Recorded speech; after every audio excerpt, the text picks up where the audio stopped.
Night of the Living podcast is always ad-free for patrons at patreon.com/NOTLP.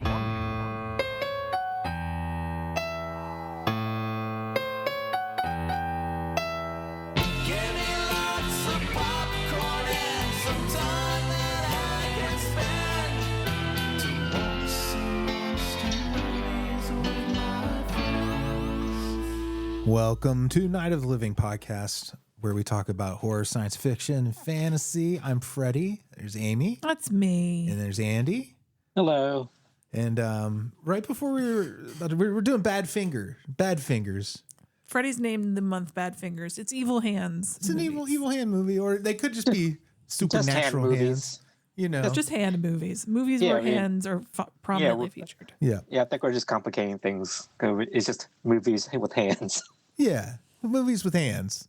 The feature. And it's actually there's more movies than you think about hands in horror than you would initially thought. I was shocked because one of the articles I found, if you Google just evil hand movies, I'm sure you'll find the same article, had like 12. And that wasn't all of them. That was just like 12 of the good ones. Mm-hmm. Who fucking knew? Who knew? When I think of hand movies, I think of The Hand with Michael Caine, where he's the cartoonist and his hand gets cut off. It was like never even heard of it. Oliver Stone directed it, and it's like a B horror movie, but it's Oliver Stone. And I don't even know if you'd consider it B. They try to like elevate it somewhat, but it's still just a disembodied hand killing people movie, you know, Right. with fancy actors. Yeah, Okay. There's good shit out there, man. Yeah, we've got some good choices, I think, coming up this month. I'm excited. Yeah, we have too many choices. We had to whittle it down. Mm-hmm. I'm glad we decided to kick it off with Idle Hands, though, because I didn't know it was a Halloween movie. I've seen it. I just didn't remember it being a Halloween movie. And I'm like, oh, good. It's close enough to Halloween. It seems off season now. Yeah, it's just a little late. It's like 50% off. 3 days late. Yeah. And Not $1 even 50 short. yet. It's still like only 33% off. Yeah. It's still a 30. We know that because we all went and bought clearance candy together the day after Halloween. Like a podcast family. Mm-hmm. Mainlining that sugar. Yeah, I need to slow down on the Smarties. Yeah. Well, we did that after we all went and saw the new Frankenstein movie. Yeah, it's out on Netflix, but we went and saw it in theater. Oh, is it out right now on Netflix? On the 7th. Well, it's coming. The 7th. sorry. Okay, 7th. Okay. Yeah. Yeah, but I wanted to see it in the theater because I think Guillermo del Toro movies play a lot better on a big screen because he's so like cinematic and grand. Definitely. Yes. This one benefited from it. At the same time, I thought about it and I heard people, really, really raving about it. And I agree with a lot of positive stuff about it. But again, it's another Frankenstein movie. If you like Frankenstein movies, you'll like it.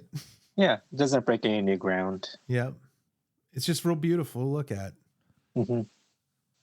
Yeah, it didn't knock my dick into the dirt, as our old friend Kelley used to say. Still says it. He's not dead or anything. But it was very beautiful to look at. I love the first exhibit he brings to the surgical theater with it. It reminded me of Return of the Living Dead, the half body with Like with the pink hair. Yeah. It just reminded me a lot of that. I don't know how much of that is like what moments in this may have been homages to other films, but that to me is an iconic moment in horror from Return of the Living Dead, where they bring in that half of a zombie that has the spinal column kind of wiggling around like a tail. They had something similar to that in this. And you know what? I love a good medical theater. Mm-hmm. I love scenes like that take place like that. Those are spooky places. Amy and I have seen one in person at, when we were volunteers. At the University of Cincinnati Medical School. That old theater. It was pretty creepy. Very, very. It was like a small version of what's in the movie. Like it had the weird, like concentric decks. Yeah, it was Stadium style seating. strange. No mad scientist, right? No, Oh, I don't think it's in use darn. anymore. I think it's just a historical thing. No. This was only playing at a theater in town that we don't go to a lot, and they have heated seats, you guys. Yeah, Holy shit. I discovered that shit by accident. I was like, why is my ass so hot? I had to turn it off at one point. It was so intense. I love it. Recliners and heated seats, and you can order food. Yeah. Did you check your butt afterwards, Freddy? Didn't get burned, did it? I didn't get burned. I turned it off after a while because I mean, it's a big red light. When you see a big red light and you start getting hot, you piece things together. So all good. Didn't murder me. Thank God. But anyway, the movie, no spoilers, of course. But I've never read the book. I keep meaning to. Maybe I'll rectify that here soon. But Freddie said it was quite faithful. Yeah, it's very, very faithful. Yeah. So that's interesting, I guess. Yeah. If you're wondering if you want to see it. Like my only reference to Frankenstein is the movies, like the Universal ones. So that was the only thing my only framework of the story. So I'm like, this is different. He's not green. Yeah. Where are the bolts? This is kind of what Kenneth Branagh was aiming for, I think, with his version, Mary Shelley's Frankenstein, which we've covered on the show at some point, which kind of turned into kind of a vanity project for him. This is like that, but without the vanity part, I think. I think there was some more objective artistic process at work. Yeah, I guess this is Guillermo del Toro's like passion project, right? Yeah. Like he's been stewing on this ever since he was a young filmmaker and a young child. It's a big movie. Frankenstein and Jaws are like two of those movies that people cite as being why they make movies. And they're two of my favorite movies, and I think that's why they're just undeniably good movies. I think especially Bride of Frankenstein. Like I've never met anybody who watched Bride of Frankenstein and was like they didn't like it, unless they just didn't like movies. You know what I mean? Like some people really just don't like movies, but if you're a fan of movies, you probably would love Jaws and Bride of Frankenstein. And that stuff is Guillermo del Toro is like the scope of Jaws and like the vibe of Bride of Frankenstein mixed together. It's really cool. Beautiful set pieces. Yeah. Costumes too. Beautiful costumes. Gowns, beautiful gowns. Beautiful gowns. No, it didn't have the humor of Bride of Frankenstein though. It was very earnest. I don't know. I feel sometimes Oscar Isaac's performance was bordering on camp a little bit. Yeah. Yeah. Like he was really going for it. He was like I was like I was telling him, it's very at times it was like Goldblum-esque from Jurassic Park. Now you mention it, Christoph Waltz, right, was playing the financier character. He was kind of a silly character in moments. Yeah. I think that's like the commentary on like the venture capitalist kind of characters. Yeah, I guess so. But see that. It's fun. It's a fun movie. Yeah. I was kind of taken aback by the look of the monster. Yeah. It looked too, I don't know, clean maybe for me. Like the architect characters from Prometheus. Yeah, it's kind of them. Of those. Yes. Yeah. Yes. Yeah. I also miss the nighttime grave robbing scenes and I know those are like, that's really a universal thing, part of that. But I really did, there's something that's just a spooky sequence. The idea of going and digging up bodies is real eerie and creepy. But in this, that obviously, and it's scientifically, it makes more sense what they do in this. But still, I did miss it for the vibes. For the vibes. Classic, rattling chains, moans, that sort of, that kind of old laboratory. The electricity sounds? Yeah. Okay. Those little things. There was no Little girl getting thrown in the lake. Igor. Yeah. Well, there's no Igor in the book either. I didn't know that. See, I told you I had not read it. Yeah. He's just a dude. It's just a dude that Universal came up with? I think so. Yeah. I'm not sure. Don't quote me on that. All right. Do you think you have to? I mean, it's not playing in lots of theaters, but do you think it's better theater money or wait for it to come out on Netflix? I don't know. For me, I felt I would give it a solid B, and not necessarily a must see in the theater. I think you can wait. Honestly, Same. It benefits from a big screen, but most people have pretty big screens at home now. Yeah, you're not allowed to watch this on your phone or your iPad. That's just not going to work. It looks better on the big screen, but as just a movie as a whole, maybe it's not necessarily a must see in a theater type. Yeah, right. I think we're on the same page there. Yep. I wouldn't be surprised if it gets nominated for a bunch of awards. I think like tech awards. Yeah. I don't know about like acting or directing or anything like that. Right. Yeah, just it's a prototypical Del Toro movie. Just kind of beautiful to look at, but sometimes lacking in story. Yeah. All right. Frankenstein. It's a new one. I think we talked plenty about that. You should go see it if you like Frankenstein's monsters. If you like Frankenstein's and the monsters. Yeah. Turn out lights, it's the main attraction.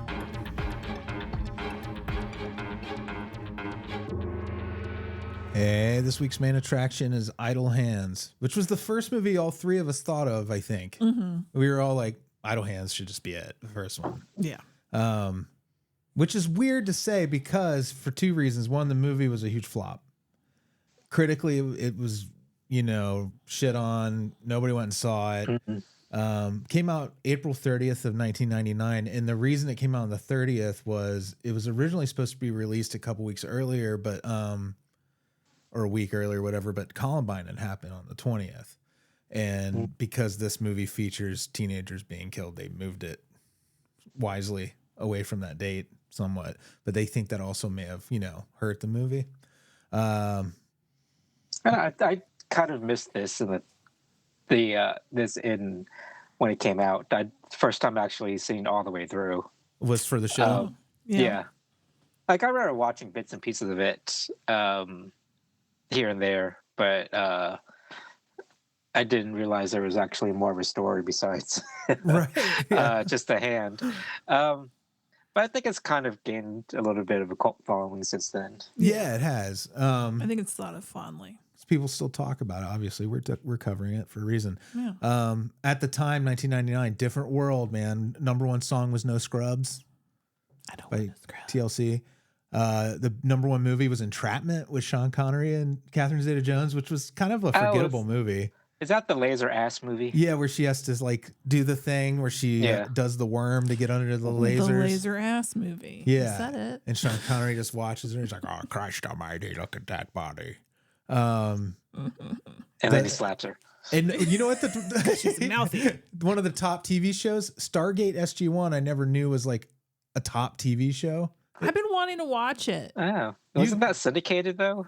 It's interesting that it was a top TV show. Yeah, it was a syndicated show. But Amy, you watched? I've seen the first season. I'd like to Stargate. watch more of it. That's the same you show, didn't like right? it. I did. I feel like it gets better later, but then it wasn't getting great, was it? We were watching it. It's all right. It gives me 90s episodic television vibes. It's just, and the sci-fi is fun.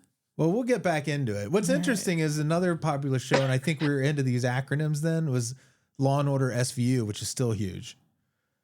And then The West Wing and MST3K was real big because it was their final season. Like they had really good ratings that year. I just thought it was kind of interesting snapshot. 99, baby. It was a weird year. Well, this movie definitely felt very, very. It's very 90s. Yeah.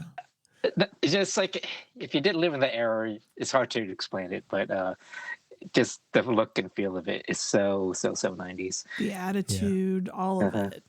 Yeah. The 90s was the used 70s. Yeah. All the stuff that was new in the 70s was in our parents' houses and it was all grimy and used up. And that was our backdrop. This movie's directed by Rodman Flender, who directed The Unborn, which is an okay horror movie. Never seen it. He did Leprechaun 2, and he directed a couple seen of that. episodes of Tales from the Crypt in their kind of lesser last couple of seasons. He did Food for Thought in 99 and 44 100% horror. Yeah. But he went on to direct for The Office and Ugly Betty. So his comedy chops, he's directed for some prestige stuff. Yeah. I'm going to stop you right there before you. I'm going to ask you how many of these cast members you're going to go through because there's a lot of them. Well, no, And- only the main 5 players are the only ones I'm really too worried about. Okay, because there's a lot of familiar faces. Yeah, it's a Really lot. are. It is a lot to just break down into the most basic bits.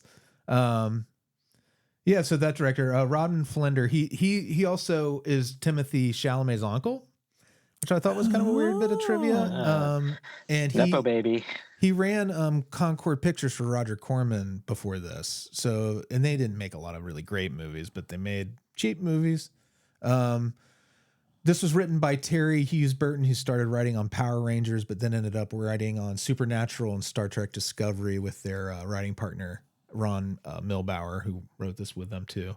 The setting's supposed to be, I guess, a small California town. It's Pasadena, California. It's somewhere we've been, these neighborhoods where they filmed this, with same neighborhoods they filmed Halloween in. So you have the several main characters' houses or the school age kids.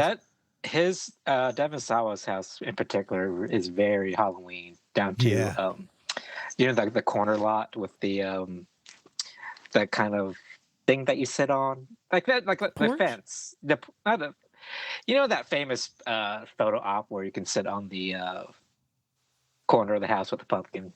Yeah, it's that same neighborhood. Yeah, it's that same style of architecture. The houses are great. Yeah, so they filmed it. They have like 4 house sets for the different teenage kids. There's a bowling alley, and then there's the high school for the finale. And then there's some other shot when you meet Vivica Fox's character. They have like a shot in another town. So there are 39, as Andy was saying. The cast is like 39 people. It's huge, but it's really just 5 main characters. There's Anton, who is Devon Sawa's character, who was famous for Casper at this time, but also was in Final Destination. Has some horror cred. He was at Horror He's Hound, a right? Whorehound. Yeah. Yeah. I was about to say. He was into Hard Eyes recently too, wasn't he? Oh, he was in the Hard cop? Eyes? Was he one of the cops? Yeah. I think so. Yeah. I just watched I didn't Hard see Eyes. it. I don't Yeah. remember that. Yeah, I didn't see it, but I just remember like he was there. That was one of the things on his poster. Yeah. We just watched it. I forgot he was in it. So there's his 2 best friends, Mick and Penub, which I think is really funny because they named them after Buckwheat's song from SNL. Is that like Wook and Penub? Yeah. Yeah. That's Buckwheat from Eddie Murphy SNL. Yeah. So they named the characters Mick and Penub. That's why his name is Penub. Because he's Wook and Penub in the wrong places. All the wrong places. Mick is Anton's friend and one of his victims. Seth. It's played by Seth Green. He is played by Seth Green. And we don't need to go. Everybody into knows who his, Seth Green is. He has a great quote in the movie. There's something wrong with my friend. I think he smoked some nutmeg or something. He calls 911, trying to defuse everything. I've heard that about nutmeg. If you can Make you crazy? know that you can get high off of it. Oh. Not Yeah. that I'm ever going to do that. I've also heard the same thing with dried banana peels. Don't try that. Don't do that. But that's the rumor. His other buddy is Penub, who this is Eldon Hansen, who It's very is- familiar, but I couldn't remember what I've seen him in. well, he was in the Mighty Ducks movies, but he was also, Probably that. funnily enough, he was in another movie called The Mighty. It has nothing to do with the Mighty Ducks. It's like a serious drama, but he's also known for the Mighty Ducks and a movie called The Mighty. I thought it was weird. But He's being typecast. but he's Foggy Nelson in the MCU. That's what I yeah. know him So he's from. Daredevil's law partner. Okay. Yeah. And he has one of the best lines in the movie. As usual, marijuana saves an otherwise disastrous day. It's the truth. It really is true sometimes. Then Molly, the girl next door. This is Anton's crush. Jessica Alba, one of her early jobs. You can tell. Yeah. I never thought she was that strong of an actor. No. Yeah. She was on Dark Angel, I think, before this, right? I don't know if it was maybe before I don't or know. after. That was like her big thing, right? Dark Angel. That was one of her big things. And then she was in Sin then City, Sin City. and she got to be Sue Storm in Yeah, Fantastic Four. Four. And then she was in that Valentine's Day movie that had everybody in Hollywood in it. When you know those movies they do where it's like one day and it's like 8 couples. Yeah, but I don't know the name of the movie. Yeah. Yeah, that was one of them. I believe that's what that is, not the horror movie. Debbie Liqueur, or he called her Sister Liquor when she's first introduced. The cop does. Well, because she's dressed like a nun. Yeah, Sister Liquor. Debbie Liqueur. Vivica Fox. Yeah, Also, who's been Horror Hound? yeah, and she was in I was in the room with her. I the was in her Sharknado presence. movies and stuff. No big deal. She was big in soaps and stuff when she started out, and then she got Independence Day and Soul Food and Kill Bill, and then Sharknado, and Dancing with the Stars. It feels like there was like an arc there, a little bit. Such a superstar at one point. There is evil out there, and I'm going to kick its ass. That's what she says. The Hand is the same guy that played Thing in the Addams Family. For real? Yeah, he's a close-up magician. He's known for his hands. His name is Christopher Hart. And as Andy said, this is just so many people. But real quick, the rest of the gang. There's Randy, who is the 21-year-old guy still hanging around the high schoolers. Jack Noseworthy. Jack Noseworthy. Who has I remember him from Event Horizon. Oh yeah, yeah. No, he's that guy that got sucked into the airlock and got exploded. Didn't they call him Baby Boy or something? Yeah, something like that. And like Baby Bear. Baby Bear, yeah. Because he was like looking through at the older astronaut lady. He's like, Mama Bear. Yeah. Baby While Bear, the you hold blood- on, Baby Bear. Yeah. Don't you implode on me. Yeah, while the blood was like seeping through his pores. Yeah. He played Bobby Kennedy too. Which I can't really imagine. But apparently he's like, and I think he's a good actor. I've seen him just in a few things, but he's like a stage guy too. And he's real hung up on his big truck. He says, "Don't let him steal my Ford. My Ford." his license plate is big truck. Yeah. Then you have Tanya. This is the weirdest bit of trivia about the movie. Tanya is Molly's friend, the one in the devil costume. She borrowed it from the Martin set from the Halloween special that Gina wore. It is basically the same costume. It's almost the same exact costume, yeah. That's Katie Wright. She was in It's Pat the movie, which is like, if you know, you know. An AI artificial intelligence, the Spielberg movie. And some of the interesting things about her, she's married to Hank Azaria, which one is cool. But she and Jack Noseworthy, who we were just talking about, are half siblings, and they didn't know it until they made this movie together. What? Crazy. That's like an episode of Unsolved Mysteries where you get the update at the end, and Robert Stack comes out with the positive music. Can you even?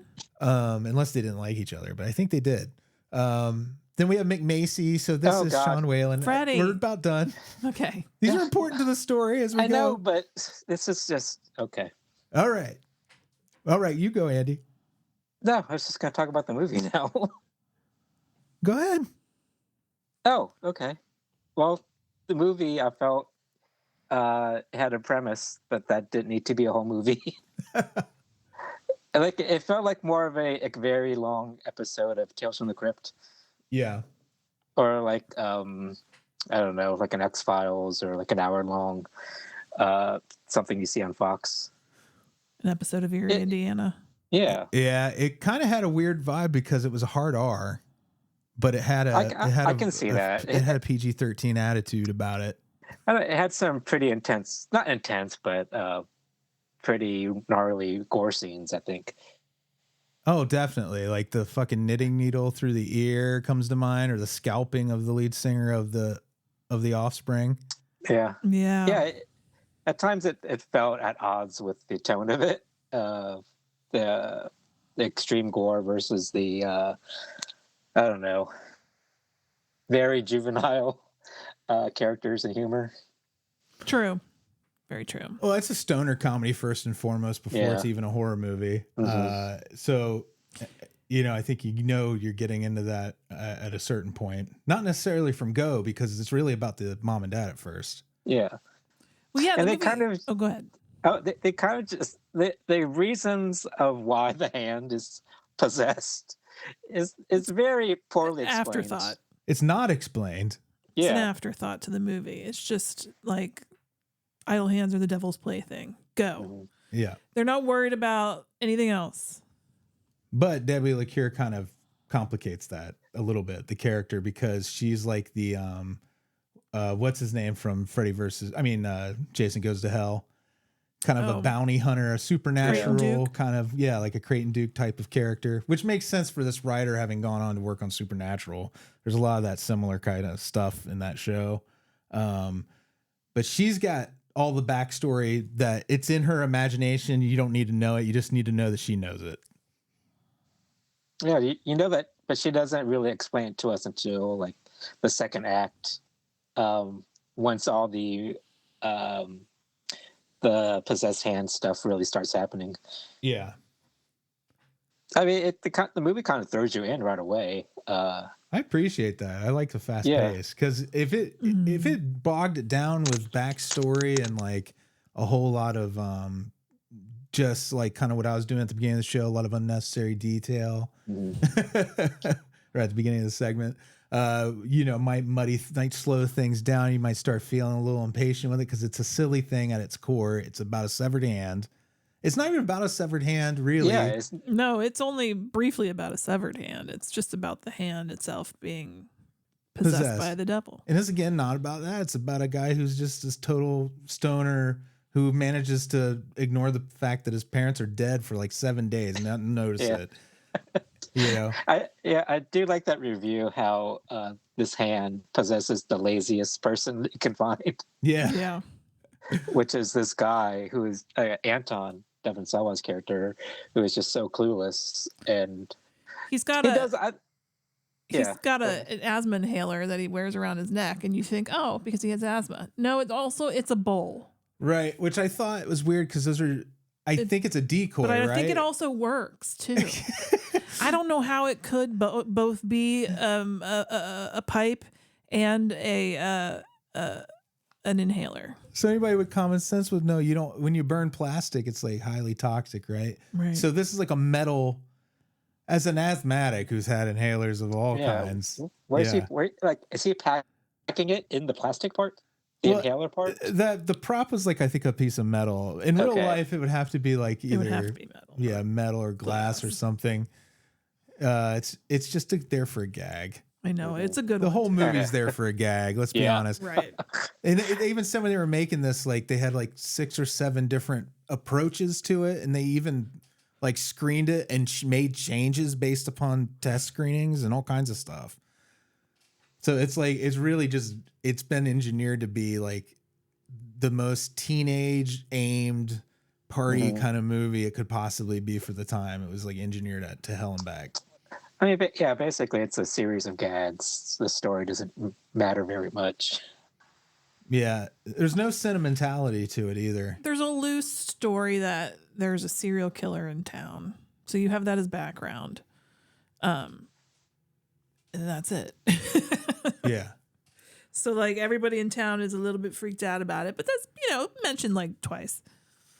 Yeah, and we never find out exactly why, other than him being like the most lazy one, like how it left it used up the last guy and just gave him the little hand, Yeah, and how does this hand decide? Yeah. Does he just float around the town until he finds a lazy person? Right, I guess so. And then he kills his 2 best friends. Why are Well, they? He starts killing off his parents. Yeah, well, I mean, he is the serial killer. He has no memory of killing his parents. Yeah. Right. But he does remember killing his friends. Which is weird. Yeah. Movie is not concerned Right. I don't think it with is. your little nitpicks. Movie doesn't care that it has any logic at all. But why do his friends get to come back as zombies? No, it says explained that they decided not to go to heaven. Yeah. That was it? Yeah. Yeah. That they decided It's they too didn't want to far. go? They're Yeah. too lazy. They didn't want to 'Cause they walk said- all that way. Yeah, they said they saw light in the distance, but it was too far. Yeah. That's actually pretty good. It ties back into the lazy theme. Yeah, this is just a whole, coterie of lazy characters. Mm-hmm. I love it. It's very relatable. I want to be that lazy. Could you legitimately kill somebody by piercing their forehead with a bottle? Would a glass bottle, even pierce your skull? I don't think so. Movie? Yeah. Come on. But they did it in Henry Portrait of a Serial Killer too, remember? Hmm. Like they had like a bottle in a person's face. Yeah. Like I've maybe not if seen you maybe if you like did it with enough force, straight on, not at an angle. Directly into the forehead? Apply the Uh-huh. bottle directly to the forehead? Isn't that I where your know. skull is like the strongest? Yeah. But also this I'm like evil feeling hand probably has head. supernatural strength. True. It can operate puppets. We learned that near the end. Mm-hmm. But with the glass stand up. It's Yeah. dumbest things that it's tripping me up. Stupid. But I did like that there was a little moment after Seth Green gets stabbed with a bottle and is sticking out of his head. And at one point you hear still like liquid sloshing around. Yeah. It's a nice touch. That, yeah, there's little touches in this movie that make it really charming. We haven't mentioned that Fred Willard is playing the dad, the late great Fred Yeah, Willard. you see Fred Willard in Yeah. the credits, and I was like, oh, because I know I've seen this movie, but I don't remember. It's not used very much Darn in the thing. movie. But It's- he's not. He's Yeah. barely used. And Just in the opening murder scene. yeah, him and the lady from Stuart Little. This is his wife. Remember that movie, The Little Mouse and the Motorcycle, right? Yeah, Did he I ride the don't think I've ever motorcycle? seen that one. Might make No, he is was that the the- little mouse that they raised as a It human was a child, car, right? Yeah, He wasn't had it a a car? car. Because Yeah. there's also a mouse in the motorcycle. Might be a whole different story. I don't know. Oh my God. Oh Lord, forgive me. The cultural treasures. I'm mixing them up. I enjoyed the way he killed his other friend, For Panub Panub, because the way the saw. Yeah, Yeah, he the threw saw a circular blade. saw blade. Yeah, and cut his head off, but it's that kind of decapitation where they don't know they're decapitated yet. And so Yeah. they're still like standing there and then the head slides off. That's one of my faves. It's a classic he- for a reason. I mean, but he didn't try to hold on to the head, and it slid off. That's my favorite part, where That's they a don't good- realize it, Yeah. and then they touch it and like try to hold on to their severed part. You like where people try to put their guts back in, or Yeah, scoop their brains back into their head. We're goons. but when Panup comes back, he still has his detached head, and I like that. I like that whole gag of his body being detached from his body and Yeah. being independent from his head.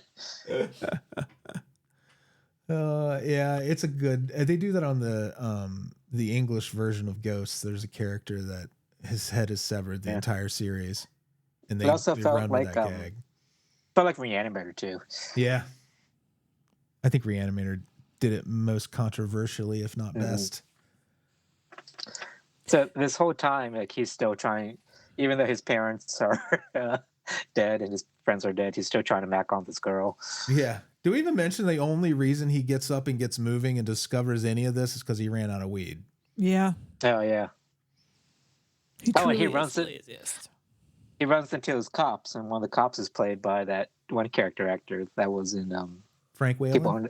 Yeah, is that the People on the Stairs guy? Or Sean Whalen, not Frank Yeah. Whalen. I'm mixing him up with Frank Whaley. Sean Whalen, yeah, he played Cockroach. Not Cockroach. Yeah. Just Roach. Roach, yeah. Cockroach is the Cosby Show. He was in that It thing was- you do in Twister, too. Yeah, Jinx.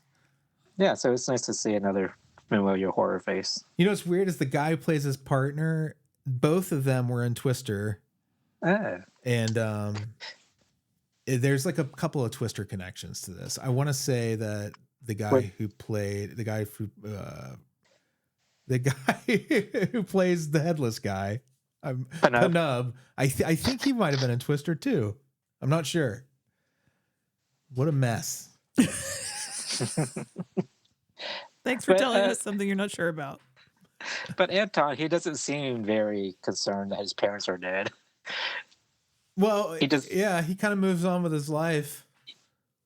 And I know that I'm not supposed to really think about this too hard, but how is she going to explain this to anybody? Well, he makes the attempt to not have to. He buries everybody. Like, Yeah. so like his theory, I guess he's thinking like, I can't call the police on myself for doing this or whatever.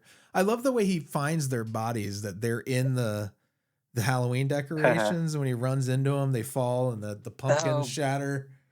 But before that, he's making a sandwich and he's using the murder weapon Oh, gross. to, Yeah. to spread the mayonnaise, and he takes a bite of it, and I thought that was a pretty gross moment. Yeah. Nasty. Same. Another really disgusting moment is when P-Nub is eaten and it's The coming out burrito. of his neck. Yeah. Yeah. That disgusting like applesaucey Ugh. mess. Uh, Yeah. there is a dog in this movie, and it's fine, and it lives. And it was in another movie, but I can't remember what. But you should look it up sometime. Twister. Is it It Twister? was probably It's Twister. probably Twister. It's kind of like a quasi-famous dog, I think. It's a beautiful dog. His name was Duke. In the movie, I don't know what the dog's actual name is. The dog is okay. It goes unharmed, but that poor cat unfortunately gets yeeted out of a window It really does. Cat gets thrown. Poor kitty cat. because swung by his tail. But isn't that what leads in a him? windmill. The cat being tossed out is what leads Oh, him to yeah. her place, right? And is the hand trying to help him get the girl at some point? You know, I think the hand once is sexually aggressive as well in its own on its own. You know what I'm saying? Like not necessarily like it's got designs because it's grabbing on that girl's titties later on. Remember? Oh, Yeah. Yeah, in the parking lot at the high school, it's just squeezing them real random. I kept thinking of that close-up magician. The 3 hands involved in that shot. Like the actor's got his 2 hands, then the second actor has his hand between the other actor's hands. Yeah. But he's got all kinds of makeup on his hand, and they're just all 3 hands are just squeezing this actor's titties. But that scene with Jessica Alba when I guess where he's trying to woo her in her bedroom and he just grabs her ass. Yeah. And she's like, oh, okay. I know they make her character such a dimwit Yeah. to go along with it. Mm-hmm.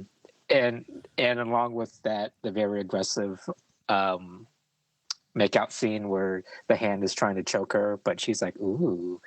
There's a couple problematic moments in this movie. I Not mean, to mention he's disgustingly dirty and covered in blood, and she's like, "Let's make out." yeah, she never wants Bessanite. I guess because it's Halloween. Is the She a excuse. freak? Yeah. Maybe she's an undercover freak. Ooh. I don't know. Yeah, so there's a point where he figures out that maybe if he keeps his hands busy, then they can't murder and kill. Just based upon them saying idle hands are the devil's workshop, Right. and not based on anything else. So he starts knitting, and Freddy points out that Devon Sawa had to act and knit at the same time. Yeah. And that I think probably would be a very difficult It thing to looked do. hard. It was way harder than like patting your stomach and, or rubbing your head and patting your stomach. I can't even say it. We skipped over though. The reason he starts doing that is because they think that Jack Noseworthy's character knows something about the occult and his buddies sent him to him. I don't know why they think this. Because he wears black. No, it's because he listens to heavy metal music. Yeah. And that's the logic they're using. It's just Van Halen. He'll know about the devil. He's just listening to the Van Halen. He's Yeah. listening to Shout at the Devil, which isn't really pro-devil. But yeah, he's the one that says, keep your hands busy. And that's enough. And I just, that's such a strange, like ancillary character too.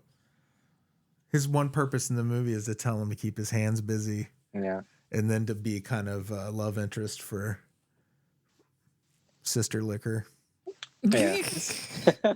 This is a horny movie. Yeah. really It was. is. I thought Devon Sawa did really good job with the very physical aspect of the character. Yeah, it was like it was believable that hand had a mind of its own. Right. Yeah. It was performance is like very Jim Carrey-esque. Yeah. In terms of physicality, at least. It was just constantly moving. And when it wasn't moving, you got to wonder, like, he had to think, like, when do I allow it to stop moving even for a moment? It feels like a lot to keep track of. Mm-hmm. You know, I wrote a note, and this is me not being able to turn off my damn brain sometimes when I'm watching movies. But then I was like, these kids, the two dead friends, have been missing for like 24 hours. Yeah. Why are their parents not visiting his house, Anton's house, going, where are my children at? Trying to contact him because he's their friend. Yeah. Where are the parents? I don't know, it hasn't been that long, though. It's been it was overnight. Yeah, but look at those kids. I think they're used to those kids being gone overnight. Yeah, I feel like the parents need to kind of know that they Maybe I'm nitpicking too much. like troublemakers. Yeah. This was still the era of free range parenting. It hasn't become helicopter parenting yet. Not yet. So Devon Sawa's plan is just cutting off the hand, and he does. He does do it. And the hand is free to terrorize the town. You know, it helps. It actually helps how nonchalant he is about cutting off his hand. Tracks with like how nonchalant he was about the parents and everything else. You know, so it kind of reinforces its own view of who this character is over and over again. Yeah, he's an idiot. Yeah, or he's just unflappable. Yeah, He's a stoner. I did like that gag where he tries to cut his hand off with that bagel cutter. Yeah, they're like, I can't even slice my bagels with that. Yeah, that was good. And then he cuts it off and throws it into the microwave, and it's like a very Gremlins-esque scene. Yeah, where he microwaves the hand and it explodes. Well, that's like, it's a good point that like the design of the makeup of the hand, it like evolves too, which is cool because the microwave makes it kind of black and then it sharpens when it gets to the school. Yeah, it sharpens itself, and the pencil sharpener, it sharpens all the fingers. I thought cool. The hand effects are really well done. Yeah, they called in the best thing. They called in thing. So it turns out that Debbie LaCour is really a druidic priestess who operates on druid time, which is different time. She has a druid watch, too. She has a druid watch with druid symbols on it to tell her what time it is. And there's a whole thing about it needs to be midnight or something happens at midnight. Druid time. Yeah. That's the silliest thing. This movie doesn't care. And I got to stop asking for it to. It's more fun when you just let it be. It's a fun movie. Gosh, anyway. That's all. I just wanted to bring up she has on druid time. Yeah. What happens? They're at the dance. Yeah, they're at the dance, and then the hand gets in and wreaks havoc. Yeah. Causing everyone to scatter. Yeah. Because she says the hand wants to kill as many people as possible, and then it wants to drag a soul into the netherworld. I guess that's its whole mission. It's a big, messy mission. Yeah. So he just wants to kill a bunch of kids and I guess take Jessica Alba's soul. Yep. That sums it up. Sounds about right. There's one point the hand's using a hand puppet. It found hand puppets. Yeah, they were in a to school. disguise itself. Makes sense. Yeah. They might have hand puppets in the school, you know. I did like that scene with the puppets where it jumps into a puppet and it kind of gets animated, like the face of the puppet like moves too. Yeah. And shows emotion. That was cute. It even gets high and its eyes roll back and have bloodshot whites. Amazing how they planned ahead when they made that puppet for that school. They're like, one day this puppet may get high. It's part of a ritualistic sacrifice of a student. Mm-hmm. Yeah, I think the message was don't smoke too much pot, but then pot at the end saves the day. It does. Yeah. The giant bong. I like that. It's a nice touch that Penub claims to, every time they find something nice, he claims to have made it when they're in the shop area. Mm-hmm. That was a cute character thing. Little character action. Mm-hmm. Yep. So then they defeat the hand. Well, we didn't talk about the fate of her poor friend who in the big industrial fan. She got exploded. Yeah. A poor sweet girl. She just devil got chopped girl. up. She got exploded by the fan. They stabbed the hand with the ceremonial dagger. Right? She throws it into She it. throws it into very it. dramatically, just in time to protect Jessica Alba from being squished into the ceiling of the motor shop. Yep. And everybody's saved. But then the car crushes Anton. And you think he's dead, but it turns out he's not dead. He's still alive, although he's in a full body cast. He gets to do what he said he wanted to do in the beginning of the movie, which was just lay around all day and have a beautiful woman feed him. And that's what's happening at the end. He got his happy ending. And his friends, they went towards the light, but now they're his guardian angels. Because no one matters in this world but Anton. Yep. These friends of his are so clingy that Anton rules their world so much that their death is about Anton. Well, maybe they found heaven to be boring. Maybe. Yeah. They were assigned as his guardian angels. And then the movie ends. And now there's a rumor of it being, well, not a rumor, but they're really talking about making a remake with. Are they really? Yeah, Finn Wolfhard and Billy Burke. The guys who did interesting. Hell of a Summer. Yeah, they've written a remake, and Jason Reitman and Gil Keenan are producing it Oh, okay. with the original producers. Interesting. Also, I'm sure Devin Sawa is going to make an appearance probably. if it gets made, this was in November of last year, so it's been exactly a year since this was like in the press. But you know how it is. Takes time. It's hard to get stuff made nowadays. Yeah. Was it like originally like a $25 million movie or something, and I think it only made like 4. Oh, ouch. Yeah. Yeah, it was a big bomb. Big bomb. 25 seems like a lot. I mean, it was a well-made movie, but I don't see $25 million on screen. I mean, it's like a mid-low budget movie Mhm. for the time. But that's like 90s money, though. Yeah. Even nowadays, it's a pretty good budget. Yeah, I mean, it's for a low budget horror movie, 25 million is a decent chunk of change of moolah. Of moolah. All right. Yeah, but I Idle hands. think it was a pleasant surprise for me. I had a good time with this one. Yeah. I liked it more this time than the first time I saw it by a mile. I feel like it aged in a weird way, like it aged kind of well because it's so specifically 90s and the soundtrack is so heavy, like there's so many songs on the soundtrack, and so the whole movie you're hearing music, and I think that makes it even more of the time and makes it worth more culturally, I guess. Well, that was the soundtrack era. Yeah. Yeah. If you love the 90s, you'll love this movie. Soundtrack gets shitty reviews too, but I think it's fun for what it is. You know, it's on brand with the movie. Right. Okay. Well, thanks so much, everybody. Next week, what are we watching? You guys tell me. I think Talk to Me, maybe? Talk to me. Which we've never covered on the main show, which is I crazy. think we talked about it separately, but we'll do it on the main show. And then we just watched it for Halloween League too. Yeah. Talk to me. All right. Very cool. So, what have we been watching lately? Freddie Morris, why don't you tell us what you've been served by your algorithms? I watched Stiller and Mira, but and it's good. It's a good documentary about the Ben Stiller's parents, who were a classic comedy duo. But it's not that really super interesting to talk about here. I just want to say it's a nice little movie.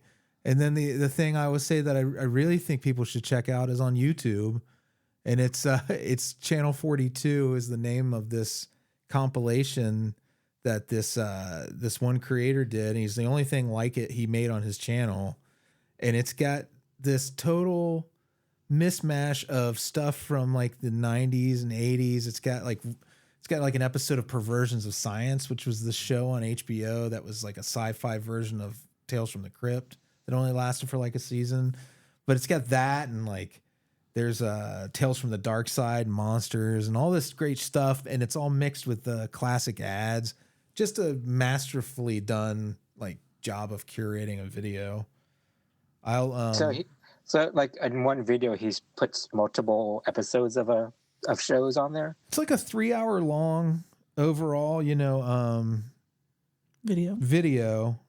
And I'm going to actually, just to tell you the exact creator, it's Horrible Home Video is the user account. He posted it 2 years ago. It's just over 3 hours, and he calls it Channel 42 Halloween broadcast. And he just made a fake broadcast, but it's just great stuff. It's not stuff you see a lot of in these other compilations. And if you're just looking to hold on to that Halloween vibe a little longer and with some good nostalgia and some stuff you may have never seen before, I think it's a real good thing. And I can give Amy the link to put in the description if you want. I do believe I would want that. Oh, yeah. Thank you. Mm-hmm. Yeah, I've never heard of that. Perversions of, was it Science, you said? Yeah, Perversions of Science. It's the same producers that did Tales from the Crypt, and instead of the Crypt Keeper, it has this big titty robot telling the stories. Are they robot titties? Yeah, she's a robot with big robot titties, and it's CG instead of it being a puppet. It's CG, Oh, okay. which is, it was of the time. Everybody was doing that. So yeah, I would say absolutely check it out. It's just a great little curiosity. Cool. Mm-hmm. Thanks, Freddy. You're welcome. I will go next because I know what Andy's going to talk about, and it's juicy, and I want us to all be able to talk about it. So I'll go next. I watched The Conjuring: Last Rites. My general. Is that the one that just came out? Yeah. Yeah. Oh, it's available To rent. to rent already. Yeah. Okay. Listen, I don't like the Conjuring universe, so that's what the angle I'm coming from on this. It's not that I don't like them. It's just that they don't do it for me that much. Same. I think if you've seen one, you've seen them all because it's the same movie over and over again. Right.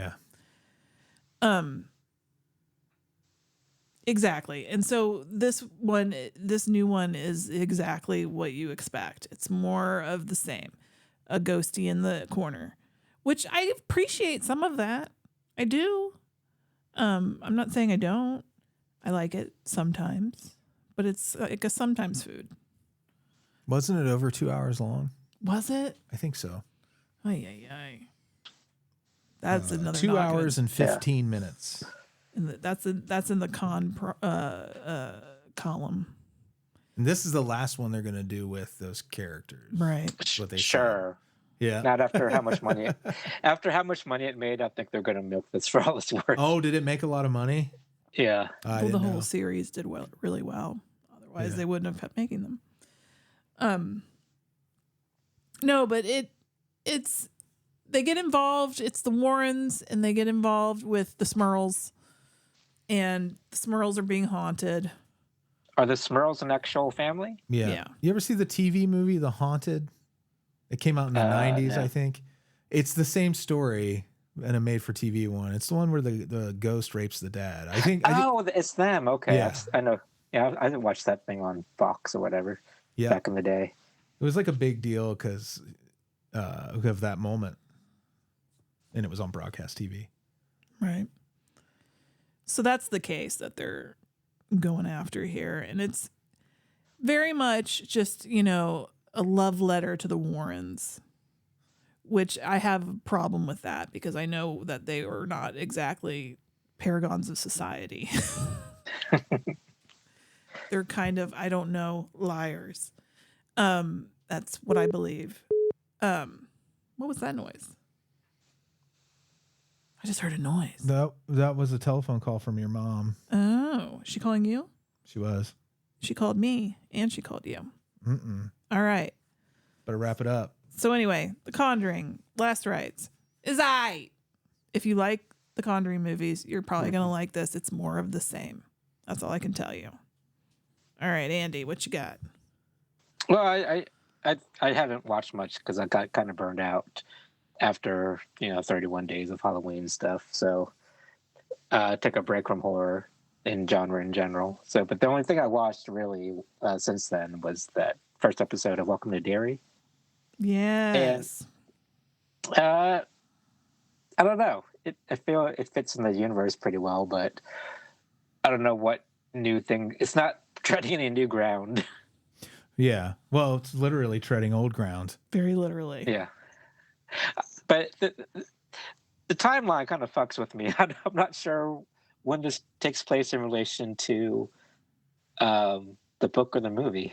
Well, the book is a different timeline than the movies and the TV show. Yes, I know that. But so it's they shifted the movie for the chapter 1, chapter 2 that we just had, that those two movies. They shifted those from where the books took place to the 80s and then today. yeah. So this place takes place in Welcome to Derry takes place in 62, I think. 62. So this would be the previous iteration of Pennywise and the whole situation. Yeah, because there is a character that is, I guess, the parent of one of the other kids, the Hanlon, Mike Hanlon. But I was just confused because, like, the book takes place in, like, the late 50s, I think. Right. So it's just the shifting of the timeline is kind of fucking with me a little bit. Right. Yeah, you kind of have to put the book completely out of mind because I understand. I get the same thing with watching it. I'm like, okay, I got to remember this is not the book. Yeah, I have to remember it's the same characters from the book, but just different timeline. So it took me a while to kind of place everything in correct order and arrange them in my mind of where they fit. But like once that I got that out the way, I felt I've kind of seen this already. I don't know what it can really tell us. But I think it was enjoyable enough. Unmute me. Freddy muted me because he was talking to me off air. Yeah. But it's fine. Everything's fine. Yeah. But it's just one episode in, and I'm kind of invested. I think the kids are really sweet. Yeah. If you're listening to this and you haven't watched Welcome to Derry, no spoilers. I do. It's only been 2 episodes. I had to ask you though, Andy. Did you think the ending was shocking to you at all? Yes, because I was like, wow, they really showed that too. Yeah. Yep. That's all. We were like, whoa, and they were like, for real? Mm-hmm. So there you go. That's the end of that episode. And then we just Freddie and I watched the second one. And I thought, now I'm starting to understand what they're doing.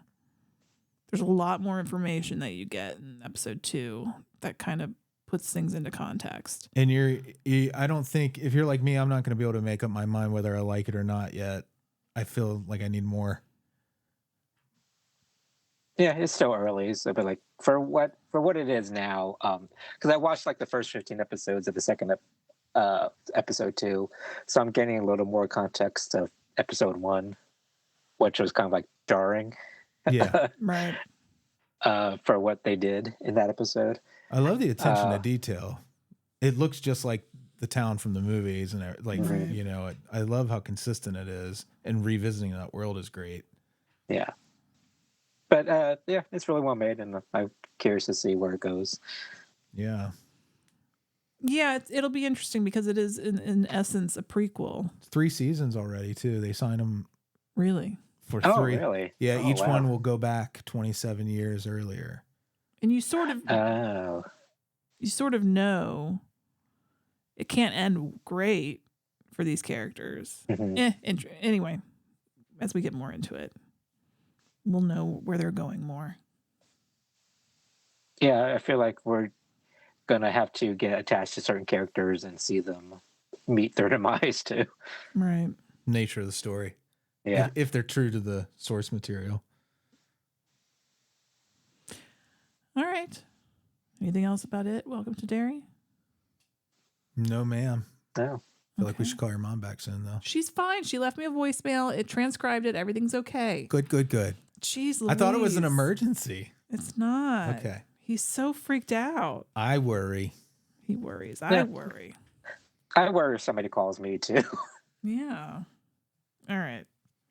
The end of every show, we always say hi to our Beelzebubs. Patreon.com/NOTLP if you want to be a part of this, I don't know, group of people that we're about to talk about. Also at Patreon, there's extra content there. You can get merch there. It's a better, fun place when you pay for it. Then you don't have to listen to ads. So patreon.com/NOTLP.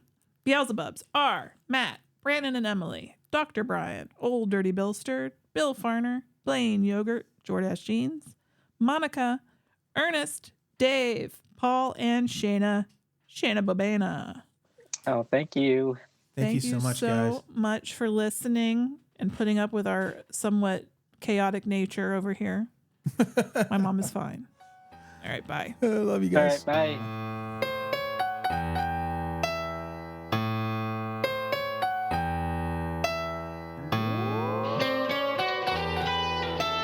Frankenstein was wondering if he should go to bed when his old buddy